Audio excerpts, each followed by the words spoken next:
নারায়ে তাকবীর, নারায়ে তাকবীর, আল্লাহু আকবার। সিদ্দিকিয়া মিয়া কারিমিয়া মাদ্রাসা, আল জামিয়াতুল কারিমিয়া, নারায়ে তাকবীর, আল্লাহু আকবার। मुबारक मुबारक मुबारक मुबारक मुबारक मुबारक मुबारक मुबारक मुबारक। अल्लाह कर कबूल तू मेहनत ये हमारी, फजलो करम से आज हुई खत्म बुखारी।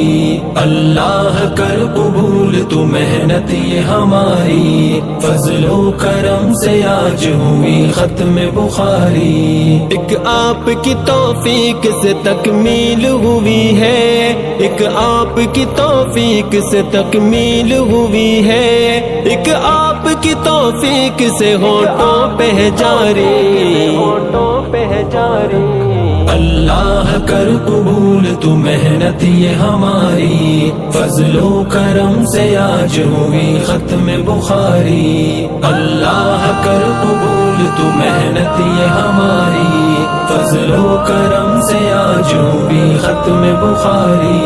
मुस्लिम निसाई तिर्मिज़ी बिन माजा पढ़ चुके, मुस्लिम निसाई तिर्मिज़ी बिन माजा पढ़ चुके। दाता है तेरी जात तेरे हम है भिखारी, हम है भिखारी। अल्लाह कर कबूल तू मेहनत ये हमारी, फजलो करम से आज हुई खत्म बुखारी। अल्लाह कर कबूल तू मेहनत ये हमारी, फजलो करम से आज हुई खत्म बुखारी। तशहीर न मनसब न दिखावे की हो नियत, तशहीर न मनसब न दिखावे की हो नियत। इस्लाम की खिदमत की नियत हो हमारी, हो हमारी। अल्लाह कर कबूल तू मेहनत ये हमारी, फजलो करम से आज हुई खत्म बुखारी। अल्लाह कर कबूल तू मेहनत ये हमारी, फजलो करम से आज हुई खत्म बुखारी। उस्ताद की ताज़ीम से गफलत न हो हमसे, उस्ताद की ताज़ीम से गफलत न हो हमसे। उस्ताद ने इस दी की तलब दिल में उतारी, अल्लाह कर कबूल तू मेहनत ये हमारी, फजलो करम से आज हुई खत्म बुखारी। अल्लाह कर कबूल तू मेहनत ये हमारी, फजलो करम से आज हुई खत्म बुखारी। आमाल के अनवार की बरसात कीजिए, आमाल के अनवार की बरसात कीजिए। करते रहे हर हाल में उक़बा की तैयारी, अल्लाह कर कबूल तू मेहनत ये हमारी, फजलो करम से आज हुई खत्म बुखारी। अल्लाह कर कबूल तू मेहनत ये हमारी, फजलो करम से आज हुई खत्म बुखारी। माहौल मदरसा हमें महबूब हो हर दम, माहौल मदरसा हमें महबूब हो हर दम। यूं ही तहशर इल्म का फैजान हो जारी, हो जारी। अल्लाह कर कबूल तू मेहनत ये हमारी, फजलो करम से आज हुई खत्म बुखारी। अल्लाह कर कबूल तू मेहनत ये हमारी, फजलो करम से आज हुई खत्म बुखारी। आओ अहद करे के गुनाहों से बचेंगे, आओ अहद करे के गुनाहों से बचेंगे। शैतान और नफ्स से न हो एक पल कभी यारी, अल्लाह कर कबूल तू मेहनत ये हमारी, फजलो करम से आज हुई खत्म बुखारी। अल्लाह कर कबूल तू मेहनत ये हमारी, फजलो करम से आज हुई खत्म बुखारी। बिस्मिल्लाहिर्रहमानिर्रहीम। अल्हम्दुलिल्लाहि रब्बिल आलमीन वस्सलातु वस्सलामु अला सय्यिदिल अंबिया'i वल मुरसलीन व अला आलिहि व सहबिहि अजमाईन, अम्मा बाद फ़इन्न अस्दक़ल हदीस किताबुल्लाह व अहसनल हदी हदी मुहम्मदिन सल्लल्लाहु अलैहि वसल्लम व खैरुल उमूरि अवासिमुहा व शर्रुल उमूरि मुहदसातुहा व कुल्लु मुहदसतिन बिदअह व कुल्लु बिदअतिन दलालह व कुल्लु दलालतिन फिन्नार। فيقول العبد الفقير عمران حدثنا الشيخ أستاذ الأساتذة مولانا كوثر علي القاسمي، والشيخ والمفتي أبو بكر القاسمي، والشيخ والمفتي حسين أحمد القاسمي حفظهم الله وأكرمهم في الدارين. قال الأولان حدثنا الشيخ الماهر بعلوم الفلكيات حضرات الأستاذ مولانا ناصر أحمد خان الديوبندي. قال حدثنا شيخ العرب والأعجام شيخ الإسلام حسين أحمد المدني. قال حدثنا شيخ الهند محمود الحسن الديوبندي. قال حدثنا الشيخ مؤسس دار العلوم ديوان قاسم النطوي. قال حدثنا الشيخ شاه عبد الغني الدهلبي. قال حدثنا الشيخ شاه إسحاق الدهلبي. قال حدثنا الشيخ شاه عبد العزيز الدهلبي. قال حدثنا شيخ سند الحمدي الحجاج مولانا شولي الله المحدث الدهلبي رحمه الله تعالى، وبالسند المتصل منه إلى الشيخ الإمام الحمام الحافظ الحجة أمير المؤمنين في الحديث أبي عبد الله محمد بن إسماعيل بن إبراهيم بن المغيرة بن بردزبة الجعفي اليماني البخاري رحمه الله تعالى. اللهم انفعنا بعلومه وعلومهم آمين يا رب العالمين. أنه قال: باب قول الله: ونضع الموازين القسط ليوم القيامة وأن أعمال بني آدم وقولهم توزن. وقال مجاهدون: القسطاس والعدل بالرومية، ويقال القسط مصدر المقسط وهو العادل، وأما القاسط فهو الجائر. وبه قال حدثنا أحمد بن أشتاب قال حدثنا محمد بن فضيل عن عمرة بن القعقاع عن أبي زرعة عن أبي هريرة رضي الله تعالى عنه قال: قال النبي صلى الله عليه وسلم: كلمتان حبيبتان إلى الرحمن خفيفتان على اللسان ثقيلتان في الميزان سبحان الله وبحمده سبحان الله العظيم। কিন্তু আমি সেখানে চুপ থাকছি, তাহলে আমি হয় অনিচ্ছাকৃত লিখে ফেলেছেন, না হলে একটা প্রথাগত ভাবে লিখে ফেলেছেন। মনে করছেন একটা টাইটেল দিতে হয় সাধারণ মানুষ, সেই জন্য আল্লামা লিখিয়ে দিয়েছে, আল্লামা বাহাউদ্দিন, আল্লামা অমুক, আল্লামা অমুক। চলবে না, এটাকে ইসলাহ করে দিয়ে আমার নৈতিক ফরজ দায়িত্ব। আমি পীর সাহেব, কেউ কাউকে পীর সাহেব বলে দিলে পীর সাহেব হয়ে যায় না। পীরের জন্য শর্ত শরায়েত রয়েছে, সেই শর্ত যার মধ্যে পাওয়া যাবে সে পীর, কাউকে বলার অপেক্ষা রাখে না। আমি শাইখুল হাদিস নই, আমি হাদিসের কিছু খিদমত আমি করেছি, তাও খাদেমে হাদিস বলা যাবে না। খাদেমে হাদিস বলতে অনেক ব্যাপক অর্থ। আমার মতো একটা নালায়েক, আমি নিজেকে অনেক অনেক নালায়েক মনে করি, আমলের দিক দিয়ে খুব এবং এলেমের দিক দিয়েও খুব। তারপরেও আল্লাহ পাক এইরূপ একটা মুতাবাররাক মুবারক অনুষ্ঠান, এত মুতাবাররাক, এত আমি শৌক ও যৌকের সঙ্গে আমি জলসা কামাই করি, এগুলো আমি কামাই করি। এই বাংলাদেশেও গিয়েছিলাম, আমার দাদা হজরতুল্লাহ খলিফার দরবার মাগুরাতে, ওখানে খাতমে বুখারী ওয়াজ, আমার প্রোগ্রাম রেখেছিল ওয়াজ, মানে ওয়াজ আলা করবো না, এর মধ্যেই আমার ওয়াজ। এটা আমি নিজের শৌকের সঙ্গে, কেন দোয়া কবুলের জন্য খুব পরীক্ষিত একটা অনুষ্ঠান, কত মুজাররব। এই অনুষ্ঠানেতে আমি উপস্থিত হয়ে আমি নিজেকে অনেক ধন্য বলে মনে করি। আমিনিয়া মাদ্রাসায় এরা তো আমাকে বলেই রেখেছেন ওনার কর্তৃপক্ষরা, যতদিন আপনি বেঁচে থাকবেন আমি আসলাম। হ্যাঁ, আমি আসবো আমার স্বার্থে, আসবো আমার দুনিয়ার স্বার্থ নয়। যা যদি আল্লাহর কাছে 10টা দোয়া চাই, যদি একটাও কবুল হয়, কথা বুঝতে পারছেন না? এই জন্য এখন এই যে হাদিসটি, এই হাদিসটির উপরে তো অনেক, প্রত্যেকটি শব্দে শব্দে আলোচনা আছে। আপনি চিন্তা করতে পারবেন, অনেক টাইম লাগবে। আর জানি বা আমার মতো মোল্লা মৌলবী জানি বা আমরা কতটুকু, তাই না?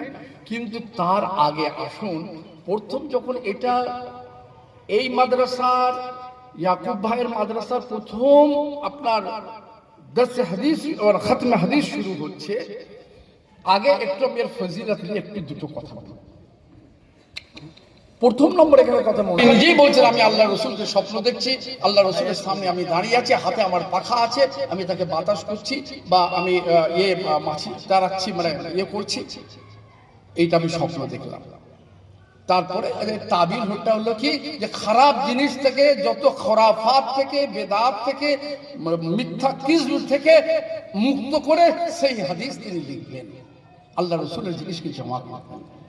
এর তাদবিকটা কি? প্রথম হচ্ছে তার ইসহাক ইবনে রাহওয়াই, তার সাপোর্টে এটাকে চলে আসে। তাহলে যাই হোক, একটা কথা হলো যে এই মাহফিলের তালে আপনারা বুঝলেন এমনি ওয়াজের মাহফিল নয়। এমনি ওয়াজের মাহফিল এখন যা হয়ে গেছে, দোয়া তো কবুল হবে না, আর আল্লাহর গজব হবে। মিথ্যা করে নিজের নাম বাড়াবার জন্য, নিজের প্রসার বাড়াবার জন্য মিথ্যা করে করে করে ঘটনা বলছে, আর বলছে বলো নারায়ে তাকবীর। আর আমরা নারায়ে তাকবীর আল্লাহু আকবার বলছি, নিজেও বেঈমান হচ্ছে আর আপনাদের ঘরে বেঈমান করছি। এই তো আজকে হয়ে গেছে। কত বুঝছেন না? ও মাহফিল আলাদা, এ হচ্ছে এক্সেপশন, স্বতন্ত্র মাহফিল, মুবারক মাহফিল, মুতাবাররক মাহফিল, দোয়া কবুলের মাহফিল। কথা বুঝতে পারছেন না? সেই জন্য আজ আমরা এখানে এসেছি। আর আপনারা আমার মতো গুনাহগারকে, আমি ভাই মুফতি নই, মুহাদ্দিসও নই, শেখুল হাদিসও নই, আমি আপনাদের খাদেম। আমি হাদিসের ছোট্ট একটু পড়াশোনা আগে করেছি, মাদ্রাসায় পড়িয়েছি, এখন রিটায়ার করে গেছি, তাও একটু পড়াশোনা করতে হয়, করি, বাস এই পর্যন্ত, এর বেশি কিছু না। যাই হোক, আজকে যেটা যে বাপটা আমাদের পড়া হলো, এটাকে নিয়ে তো প্রত্যেক কটা বাজে, তাড়াতাড়ি দেখো কটা বাজে, আবার দুটোর মধ্যে শেষ করতে হবে তো, কটার মধ্যে শেষ তো, দুটোই তো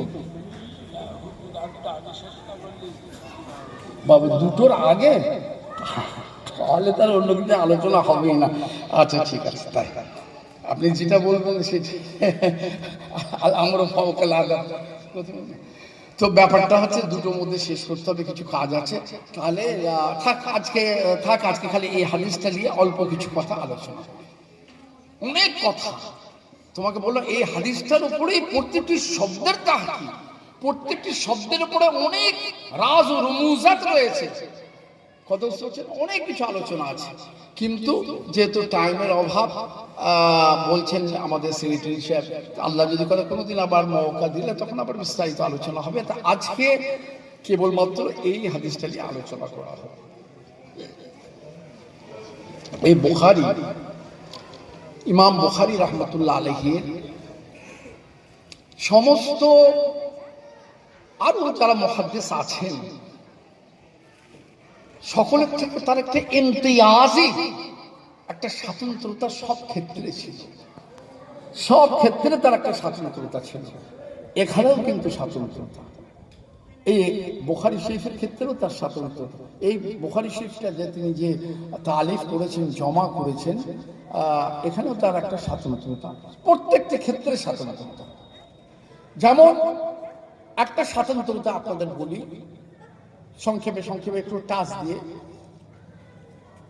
অতীতে যত মুহাদ্দিস যারা গেছেন, তারা যে তাদের কিতাবের ইফতিতাহ, তাদের কিতাবের যে সূচনা করেছেন, তাদের দৃষ্টিভঙ্গি, তাদের মাযাক বলতে তাদের স্বাদ, তাদের দৃষ্টিভঙ্গি, তাদের আপনার রুচি ইত্যাদি, কত তাদের দৃষ্টিভঙ্গি, তাদের উপলব্ধি অনুযায়ী তারা কিতাবের কি করেছেন, সূচনা করেছেন। যেমন ইমাম মুসলিম, একটুখানি এটা বলছি, ইমাম মুসলিম রাহমাতুল্লাহ আলাইহি কিতাবের সূচনা করলেন মাসআলায়ে ইসনাদ, মাসআলায়ে ইসনাদ। আল ইসনাদ মিনাদ দ্বীন। হযরত মুহাদ্দিস আপনার আব্দুল্লাহ ইবনুল মুবারক, কি আওয়াজ হচ্ছে?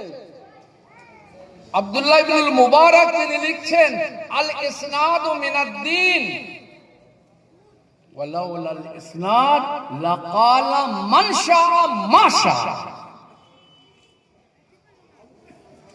কত বুঝতে না?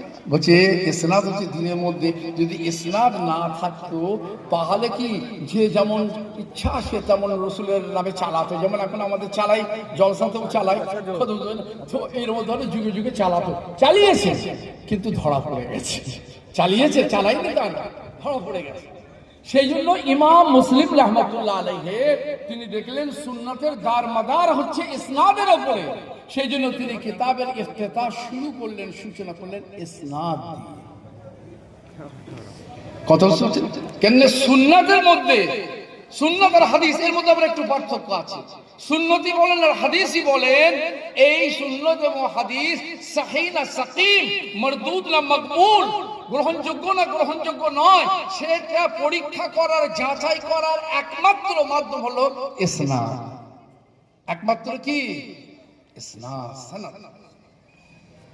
এই পরস্পর ধারা হাদিসের বর্ণনাকারী, এটা হচ্ছে আমাদের উম্মতে মুহাম্মাদীর একটা খুসুসিয়াত, অন্য উম্মতের মধ্যে ছিল না, আমাদের খুসুসিয়াত। কত বুঝতে পারছেন? একজন রাবি, এই রাবি তার ইয়াদ শক্তি কেমন, তার স্মরণ শক্তি কেমন, তার কুয়াতে আপনার তার পরেশগারি কেমন, তার দেয়ানতদারি কেমন, তার আমানতদারি কেমন, এই পুরো তার পুরো আসমাউর রিজালের কিতাব রয়েছে। আসমাউর রিজাল যেটা বললেন যে আপনার আল ইসাবা ফি তামিজ সাহাবা ফি মারিফাতি সাহাবা, আসমাউর রিজালের অনেক কিতাব আছে, তাহজিবুল কামাল আছে, আসমাউর রিজালের কিতাব, সব তাদের লাইফ হিস্ট্রি তাতে দেওয়া আছে। কত বুঝতে পারছেন না? তাই ডক্টর স্প্রিঙ্গার একজন খ্রিস্টান লেখক, ডক্টর স্প্রিঙ্গার একজন খ্রিস্টান লেখক, সে আল ইসাবা ফি তামিজ সাহাবা, এটা ইংরেজিতে ট্রান্সলেট হয়েছে। আমরা জানি না, চোখে দেখেওনি কিতাবটা, নাকি বলেন? সবারই কথা বলিনি, আচ্ছা অনেকেই জানি না বা দেখেওনি। ওইটা ইংরেজিতে ট্রান্সলেট হয়েছে। তার মুকদ্দমাতে তিনি লিখছেন, বড় আফসোসের পরিতাপের বিষয় যে এই মুসলমানরা তাদের নবী হযরত মুহাম্মদের কথাকে, তার কাজকে, তার অবস্থাকে সংরক্ষণ করার জন্য যে ভলিউমকে ভলিউম 5 লক্ষ হাদিস বর্ণনাকারীদের জীবনী সম্বরণ করেছে, এটা হচ্ছে ইতিহাসের বিরল, কোন জাতির পক্ষে সম্ভব নয়, যেখানে একটা মিথ্যা ছুঁচ গড়বার রাস্তা রাখে। কথা বুঝতে পারছেন? কারণ এটা তো আল্লাহ পাক দায়িত্ব নিয়ে নিয়েছে। ইন্না নাহনু নাযালনা যিকরা ওয়া ইন্না লাহু লাহাফিজুন। আল্লাহ বলেছেন আমি কোরআন অবতীর্ণ করেছি, কোরআনকে আমি অবতীর্ণ করেছি অবশ্যই, এবং কোরআনের হেফাজতের দায়িত্ব আমি আল্লাহ নিয়েছি। যে কোরআনকে হেফাজত, শাহ ওলিউল্লাহ এই আয়াতের ব্যাখ্যাতে লিখছেন, কোরআন খালি নয়, কোরআনের দ্বীনের অর্থাৎ ইসলামের হেফাজতের দায়িত্ব আল্লাহ নিয়েছে। তুমি ইসলামকে মিটিয়ে দেবে, মুসলমানকে কচুকাটা করবে? হবে না, ও আল্লাহর দায়িত্ব নিয়ে নিয়েছে। একদিক দিয়ে আবার জেগে উঠবে, নাকি বলেন? তো এইবার কোরআনকে হেফাজতের দায়িত্ব মানে, যদি বলা হয় পৃথিবীতে যত বাইবেল আছে, যত গীতা আছে, উপনিষদ আছে, ধর্মগ্রন্থ সব আগুনে পুড়িয়ে দাও, পানিতে ফেলে দাও, সব ফেলে দিয়ে পুড়িয়ে বলে দাও একটা গীতা, আর কেউ দিতে পারবে না। Bible, new testament, old testament দিতে পারবে না। যদি বলো কোরআন, সঙ্গে সঙ্গে কোরআন দিয়ে দেবে। তার মানে আল্লাহ যখন দায়িত্ব নিয়েছেন, তুমি দুনিয়া থেকে কোরআনকে পুড়িয়ে মিটিয়ে দিতে পারো, কিন্তু কোটি কোটি মানুষের অন্তরে আল্লাহ পাক কোরআনকে ক্যাসেট করে দিয়েছে। আবার আলিফ লাম, কারণ একটা কবিতা মুখস্থ থাকে না আমাদের, আর কোরআনকে এখানে মুখস্থ রাখা আল্লাহর খাস রহমত, তার সাহায্য ছাড়া কি সম্ভব? কোরআনের একটা শব্দ, একটা হারকাতের ইদিক ওদিক করলে ধরা পড়ে যায়। তাহলে কোরআনের হেফাজত যেমন, ঠিক এইরূপ কোরআন হচ্ছে মুজমাল, কোরআন হচ্ছে মুজমাল, সংক্ষিপ্ত, শর্ট, খালি মৌলিক কথা আল্লাহ বলে দিয়েছেন। কোরআনে বিস্তারিত কিছু আল্লাহ পাক বলেননি। আল্লাহ খালি বলেছেন আকিমিস সালাহ, নামাজ কায়েম করো। আল্লাহ কোরআনে বলেছেন আপনি ওয়াতুজ যাকাত, যাকাত দাও। আল্লাহ বলেছেন আতিমুল হাজ্জা ওয়াল উমরা, হজ উমরা সম্পূর্ণ করো। আর কিচ্ছু বলেনি। যেভাবে আমরা নামাজ পড়ছি সালাত, এ তো কিছু নেই, কোরআনে নেই। তাহলে সালাত মানে কি ছুটাছুটি, লাপালাপি, কুদুকুদি? সালাত মানে কি? এটাকে কে বুঝালেন? হাতে কলমে কে ব্যাখ্যা দিলেন? কার দায়িত্ব? হযরত মুহাম্মদ রাসূলুল্লাহ সাল্লাল্লাহু। আল্লাহ কোরআনেই বলেছেন ওয়া আনজালনা আলাইকা যিকরা লিতুবাইয়িনা লিন-নাস। এই নবী, জিকির মানে আল কোরআন। এই নবী, আপনার উপর আমি কোরআন অবতীর্ণ করেছি, আপনি ব্যাখ্যা বিশ্লেষণ করে হাতে কোরআনে আপনি বুঝিয়ে দেবেন। আল্লাহর নবী বুঝালেন নামাজ, সালাত কাকে বলে, সওম কাকে বলে, হজ কিভাবে হাতে করা। তাহলে এবারে একটা প্রশ্ন, তাহলে আল্লাহ নবীকে নিজের ইচ্ছা মতো মন গড়া বুঝিয়ে দিলেন? বেদাতীরা তাই বলে, কিন্তু ব্যাপারটা তা না। ওটা ওয়াহী। ওয়াহির ভাগ আছে। কত হাদিস হচ্ছে ওয়াহি গায়র মাতলু, কোরআন হচ্ছে ওয়াহি মাতলু, যেটা তেলাওয়াত করা হয়, এটা ওয়াহি। ওয়াহি খাফি, ওয়াহি জালি, ওয়াহির অনেক ভাগ আছে। যাই হোক, এইটা আমার বলার উদ্দেশ্য হচ্ছে এই যে সেই হাদিসকে হেফাজতের দায়িত্ব এই, না হলে 5 লক্ষ রাবি জীবনী সংকলন কোন মাযহাবে, কোন ধর্মেতে আছে? আর কোরআন এমন একটি ধর্মগ্রন্থ, পৃথিবীতে সবথেকে বেশি পঠিত হয়, সবথেকে বেশি আমলে আনা হয়, সবথেকে বেশি কালচার করা হয়, সেটা হচ্ছে আল কোরআনুল কারীম। এবার আসুন, তাহলে এইবার সেই কোরআনের ব্যাখ্যা বিশ্লেষণ সবকিছু সুন্নাহ, হাদিস, সেই হাদিসের হেফাজতে আল্লাহ ব্যবস্থা করলেন। তাহলে ইমাম মুসলিম রাহমাতুল্লাহ আলাইহি ইফতিতা করলেন কি দিয়ে? মাসালায়ে ইসনাদ। আর ইমাম আবু দাউদ, ইমাম তিরমিজি তাদের কিতাবের ইফতিতা